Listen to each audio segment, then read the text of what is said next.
নিজের চোখে দেখা। কিছুদিন আগে একটা জানাজা পড়িয়েছে, খোদার কসম করে বলছে 6:30 ইন্তেকাল করেছে। হসপিটালের বিল দেনে वाला নাই, 4-4টা সন্তান। অ্যাম্বুলেন্সে ঘরে ঘরে আসবে, 1000-1200 টাকার বিল দেনে वाला নাই। কি বুঝলেন? ক্ষণস্থায়ী দুনিয়া।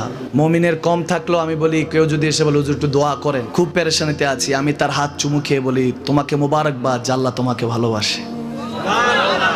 পেরেশানি তো মালিক দেয়, এই জন্য এটা রহমত মুমিনের জন্য। পেরেশানি দেয় যখন ফেরেশতারা বলে আল্লাহ চাইতেছে চাইতেছে, টাকা পয়সা চাইতেছে, বলে এটা কি? বলে ফাসেক, দে বিদায় কর, বিদায় কর।